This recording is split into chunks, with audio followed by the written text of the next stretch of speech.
Assalamualaikum warahmatullahi wabarakatuh.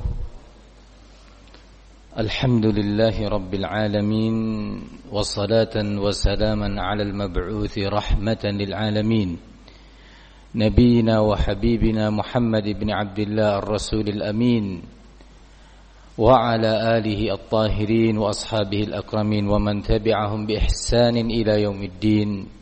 Amma ba'd. Pada malam hari ini kita berkumpul di masjid yang mulia ini, di rumah Allah ini, untuk membahas secara singkat salah satu tema dalam agama kita. Sebelumnya saya mengucapkan banyak terima kasih kepada semua pihak, terkhusus DKM Masjid Al-Mujahidin dan semua pihak yang memberi kemudahan berjalannya majlis ini. Semoga Allah hitung dan Allah nilai sebagai amal saleh. Untuk menyingkat waktu, kemungkinan kajian ini akan berakhir beberapa menit sebelum tibanya waktu azan Isya. Berdasarkan keterangan sesepuh kita, Ketua DKM Al-Mujahidin, waktu seperti ini pada hari Ahad malam Senin itu memang waktu yang lebih banyak dimanfaatkan oleh saudara-saudara kita untuk bersilaturahmi atau berkunjung sanak saudara. Maka mungkin saya akan membatasi beberapa pembahasannya. Harapan semoga Allah perjumpakan kita kembali dalam kesempatan yang lebih baik. Tema kajian kita seperti sudah diumumkan, agar anak Anda tidak menjadi teroris.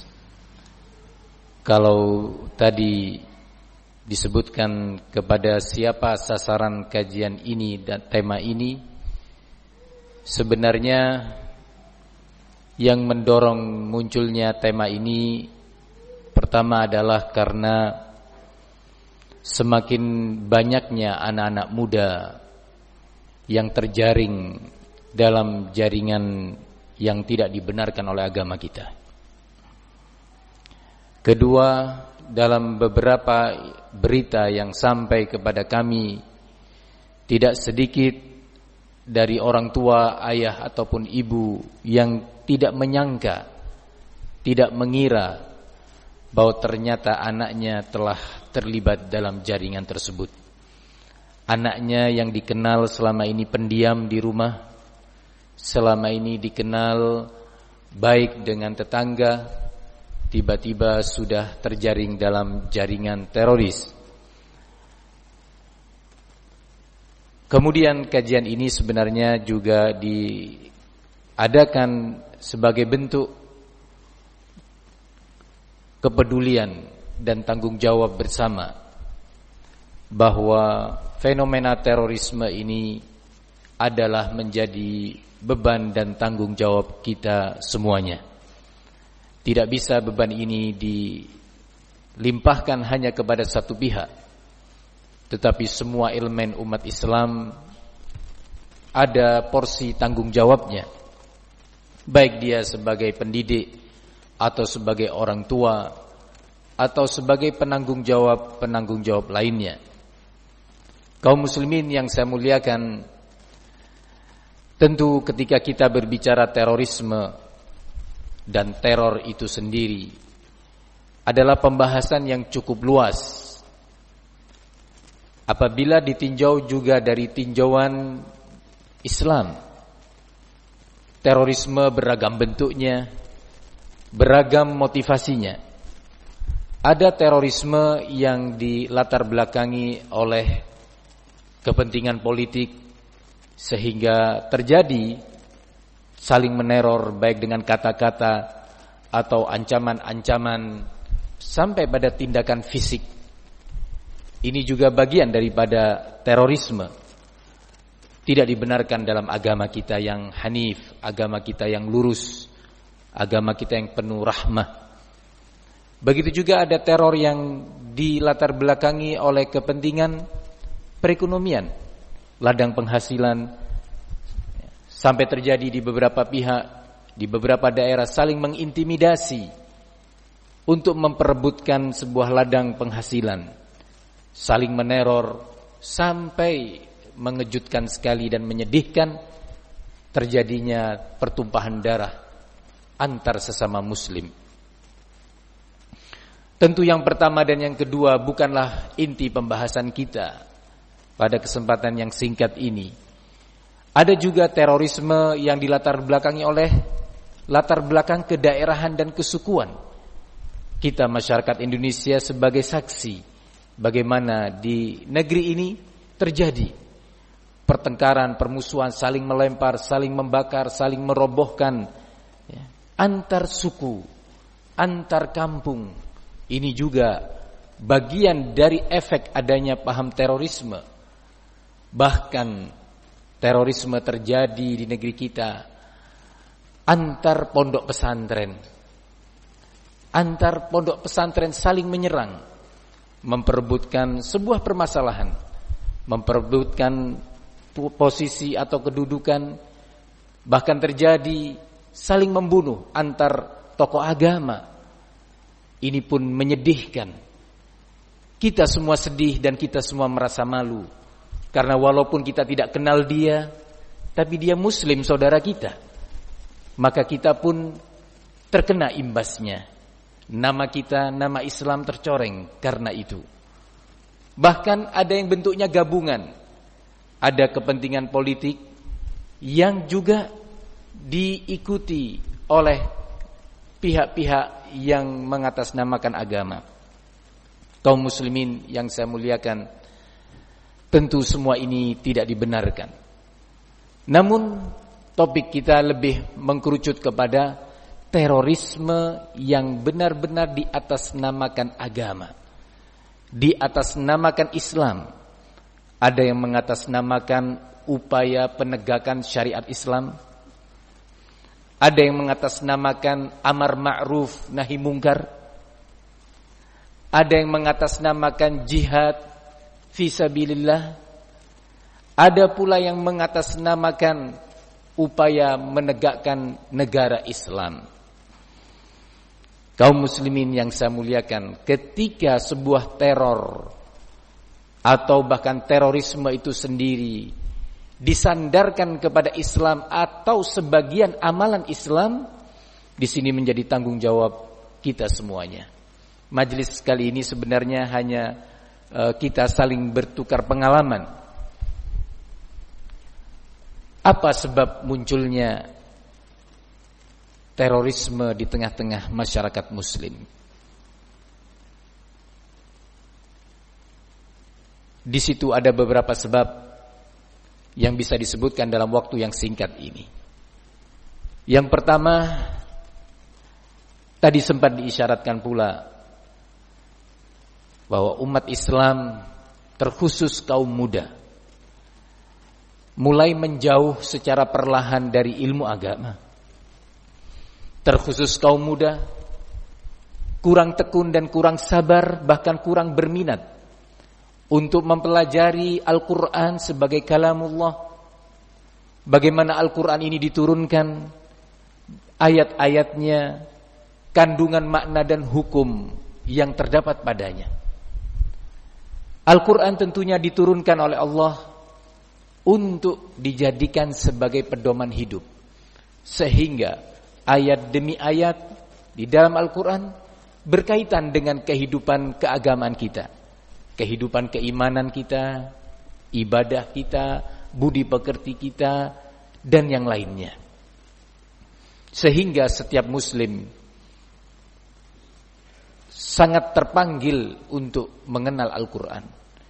Begitu juga kaum muda-mudi khususnya kurang berminat, hampir-hampir punah minat tersebut untuk mempelajari sunnah Nabi, hadis-hadis Nabi yang beliau diutus oleh Allah untuk mengajarkan kepada umat agama, merinci dan menjabarkan hukum-hukum agama.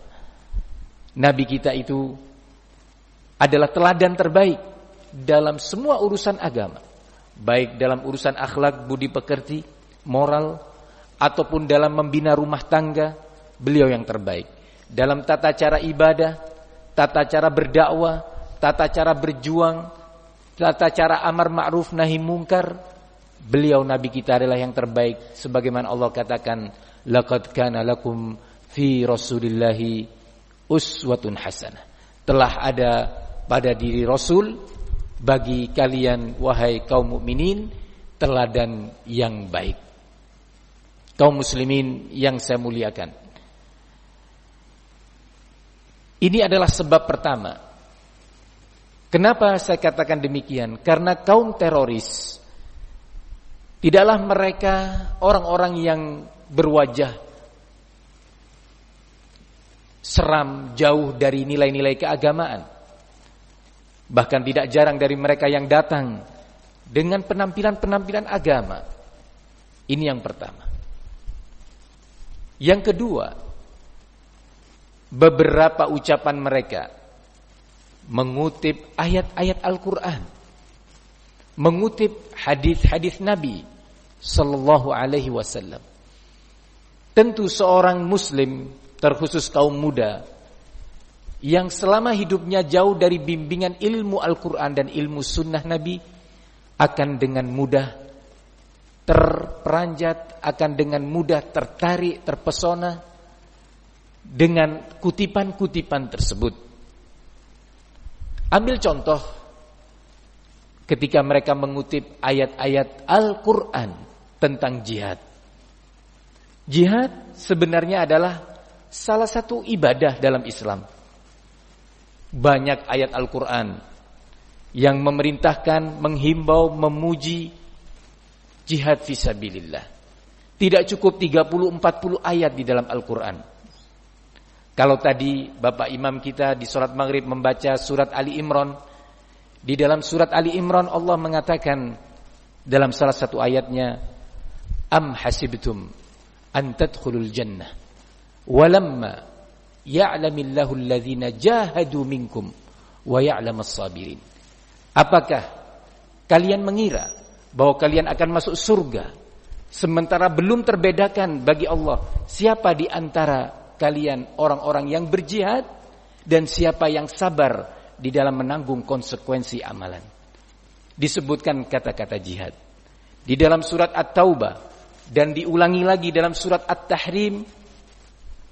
Allah mengatakan, ya ayuhan nabi jahidil kuffara wal munafiqin. Wahai sekalian nabi, berjihadlah melawan orang-orang kafir dan melawan orang-orang munafikin. Sehingga jihad bagian daripada Islam, sebagaimana salat bagian daripada Islam. Namun penting kaum muslimin, terkhusus anak-anak muda, mengetahui bahwa setiap ibadah dalam Islam ada ketentuan-ketentuannya, ada rukun-rukunnya, ada syarat-syaratnya, kapan boleh diterapkan, kapan tidak boleh diterapkan. Kalau diterapkan bagaimana caranya? Sering dipermisalkan sholat, salah satu syaratnya adalah tibanya waktu. Kalau sekarang ini ada seorang muslim dengan baju yang bersih, dengan minyak wangi yang harum, ikhlas karena Allah, duduk di saf terdepan dan berdiri hendak melakukan sholat isya. Sholat isya, jawabannya tidak boleh baginya melakukan sholat isya. Kalau dia menjawab, saya ikhlas demi Allah, benar, Anda ikhlas, tapi belum tiba waktu sholat isya. Kaum muslimin yang saya muliakan, sebuah amalan yang dilakukan keluar dari waktunya, maka dia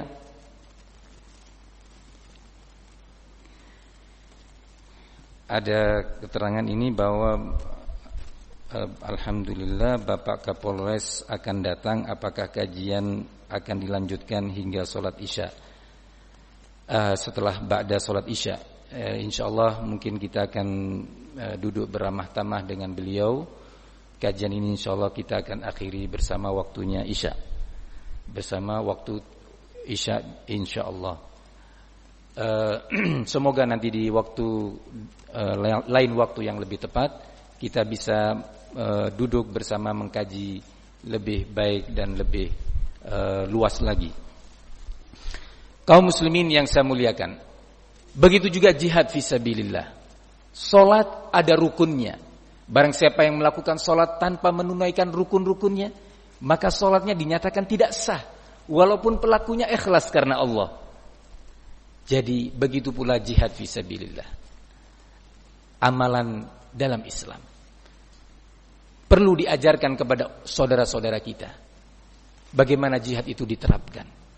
Sebagai contoh, jihad salah satu perintahnya adalah memerangi orang-orang kafir. Pertanyaannya, apakah setiap orang kafir harus diperangi? Untuk menjawab ini tidak boleh logika yang menjawab. Yang menjawab adalah Islam. Yang menjawab adalah Al-Quran. Yang menjawab adalah sunnah Nabi. Mari kita dengarkan tentang bagaimana Islam mengklasifikasi kaum kafir. Kaum kafir dalam Islam dibagi antara lain ada kafir harbi. Yang kedua, kafir mu'ahad. Yang ketiga, kafir musta'man. Dan yang keempat, kafir dhimmi. Apa itu kafir harbi? Dan apa hukumnya? Bagaimana Islam mengatur? Kafir harbi adalah kafir yang datang dari negara yang telah mengumumkan peperangan dengan negara kita. Diistilahkan oleh ulama fikih kafir harbi. Ini ada hukum tersendiri, dibahas oleh para ulama berjilid-jilid kitab tentangnya dan hukum-hukumnya secara rinci. Yang kedua yang ingin saya jelaskan adalah kafir mu'ahad. Kafir mu'ahad adalah seorang kafir yang datang dari negara kafir pula ke negara kita, masuk ke negara kita di mana sedang terjadi perjanjian gencatan senjata antara negara dia dengan negara kita, namanya kafir mu'ahad. Jenis kafir yang seperti ini Nabi kita Muhammad SAW mengabarkan dalam hadis yang diriwayatkan oleh Imam Bukhari, "Man qatala mu'ahadan lam yarah raihatal jannah fa inna rihaha la tujadu min masirati 40 'ama." Barang siapa, kata Nabi, yang membunuh seorang kafir yang statusnya mu'ahad, negaranya sedang ada perjanjian apa? Gencatan senjata. Barang siapa yang membunuh orang kafir seperti ini statusnya, sungguh dia tidak akan mendapatkan aroma wangi surga. Padahal kata Nabi, aroma wangi surga tercium dalam perjalanan 40 tahun. Bukan 4 hari. 40 tahun tercium. Seorang muslim yang membunuh kafir statusnya mu'ahad tidak akan mendapatkan aroma wangi yang indah dan segar itu, aroma wangi surga. Kita lihat yang berikutnya, kafir musta'min. Hukumnya sama dengan kafir mu'ahad. Apa itu kafir musta'min?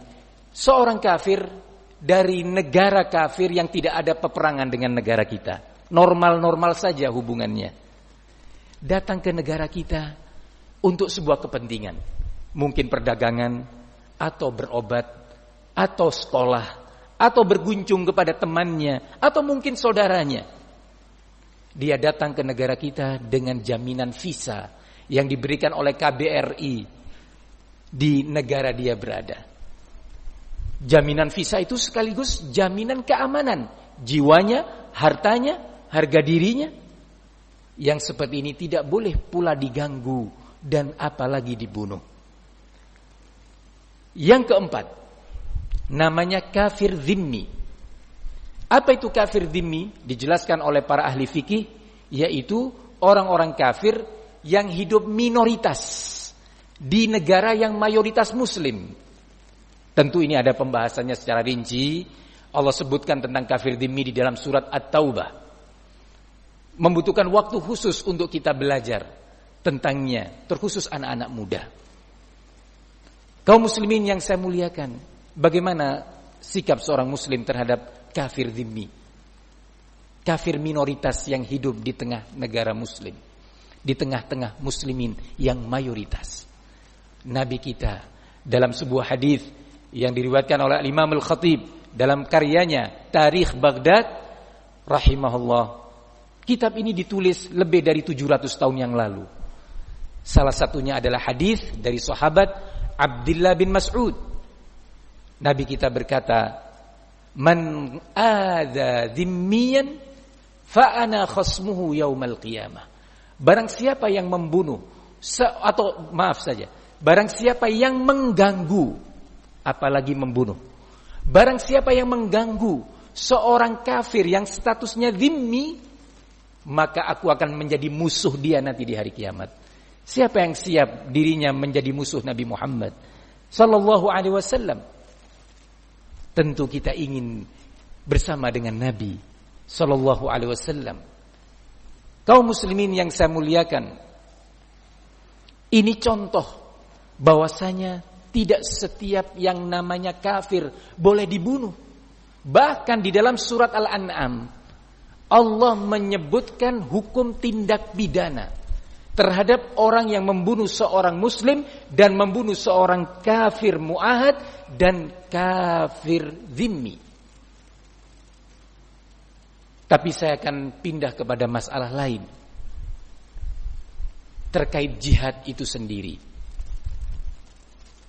Jihad kalau memang harus terlaksana, persyaratan berikutnya adalah harus dibawa izin dan perintah pemerintah muslim.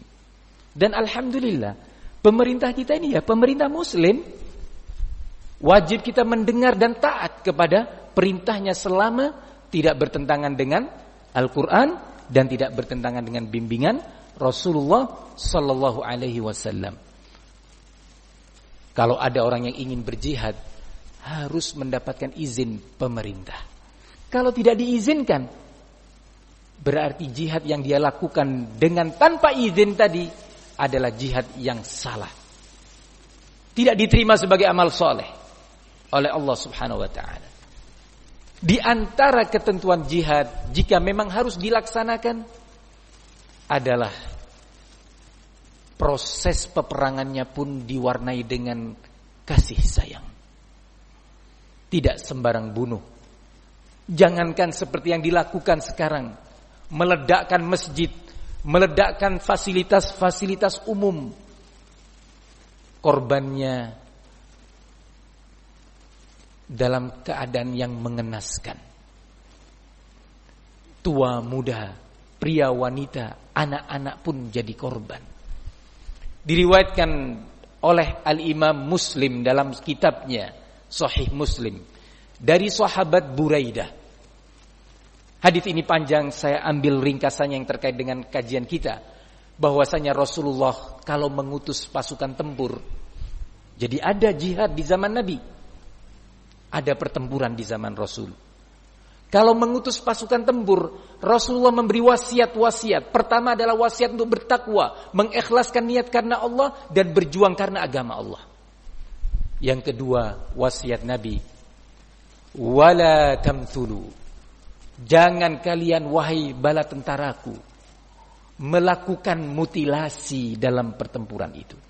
Mutilasi itu mencincang tubuh mayat lawan dalam medan tempur yang dilakukan sekarang ini oleh berbagai kelompok teroris, baik yang diberi nama ISIS atau Al-Qaeda atau yang lainnya.